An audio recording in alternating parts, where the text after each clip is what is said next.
The state superintendent of public education, paid $300,000 a year, is the highest paid in the entire country. Half the highest paid public officials in Mississippi are education bureaucrats, yet Mississippi has some of the worst education outcomes in America. 61 state district superintendents in the state make more than the governor. 5 of the top 10 highest paid public officials in the entire state are local district superintendents. They don't even have a statewide remit, yet make more than those who do. And of the 24 school district superintendents featured, the average salary is $175,000 a year, more than the Chief Justice of the State Supreme Court and equivalent to 5 teachers, 4 nurses, 4 state troopers, or roughly 5 average Mississippi workers. And of course, these fat cat salaries bear no relation to performance. Some of the highest paid school superintendents are from school districts with some of the lowest student enrollment numbers and worst education outcomes. Now, here's the big point, and it's true right across the country. Public officials more directly accountable to the public, like governors, tend to be paid lower salaries. But we have a vast army of more anonymous public sector bureaucrats. So their lavish, taxpayer-funded lifestyles go unreported and unchallenged. Take Los Angeles County Public Health Director Dr. Barbara Ferrer, for example. She's back in the news this week, threatening to destroy local communities with more lockdowns and school closures. Guess what she's paid for destroying the lives of kids, families, small businesses and workers? Maybe 150 grand? 200? Guess again. That's her salary right there. Nearly $500,000 a year for cruel anti-science insanity. Joining us now, the man behind the Fat Cats report, President and CEO of the Mississippi Center for Public Policy, Douglas Carswell, and Jason Chaffetz back with us as well. Douglas, this is great work. Was it hard to get some of this information? Did they try and hide it away? Some of it required a little bit of digging, but Freedom of Information requests went in and we were able to get it. It's not always easy, but I think the public has a right to know what their public officials are costing them. And I think what is so shocking about this report is the extent to which it is unaccountable officials who are paid these enormous amounts.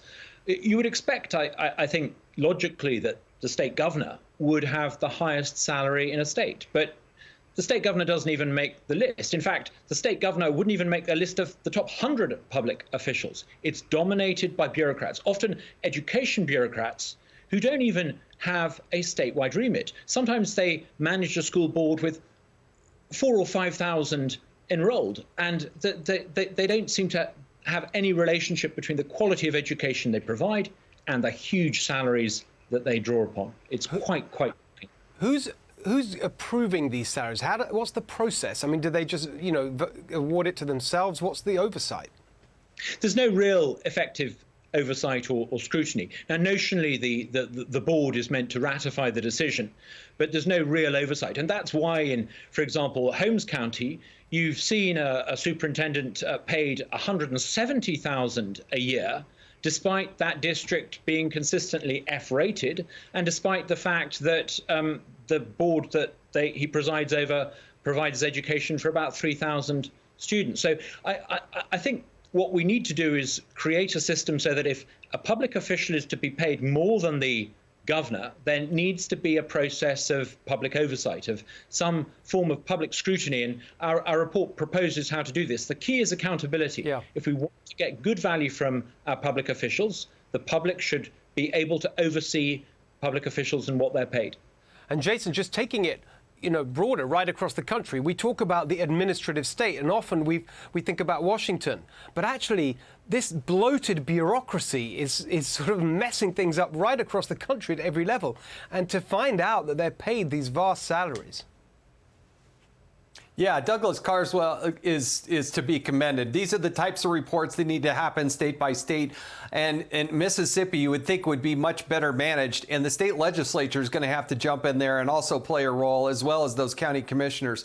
But I got to tell you, it's not that way. You look at just Phoenix. I look at what the Phoenix City Councilman Sal DiCiccio has done in exposing the this bureaucracy that's out of control with exorbitant salaries. And it goes and it spreads across the country without this accountability. It's exacerbated, Steve, by the fact that supposedly this pandemic relief that the Democrats passed in the Congress, they've now given them leeway to redirect that money to support these county and states with these out-of-control budgets and pension plans that they have absolutely no way of paying for. And this is literally by the hundreds of billions of dollars. And it's our money, but it doesn't get exposed. And the American people got to hold people accountable.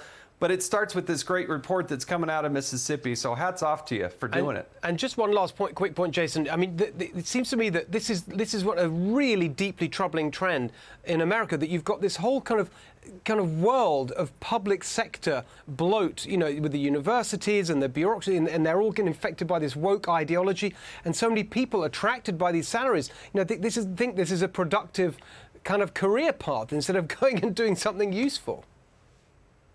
Yeah, I would think that you would get people in to serve in the public service and they get out, but too many are there to enrich themselves. They've got these golden handcuffs they never want to leave. And the stunning number, Steve, at this point, based on our gross domestic product, almost 1 out of every $4 spent in this country is spent by the federal government. And a lot of it is given to the states so that they can continue to do. That is not about freedom. It's not about liberty. This is about a massive government bureaucracy. Yeah, it's a really interesting subject. We're going to stay on it. Thank you, Jason. Douglas, thank you so much for this report. It's a real model for others to follow, and I hope you do more like this, and we're going to keep exposing all this. It's so important. Thank you both.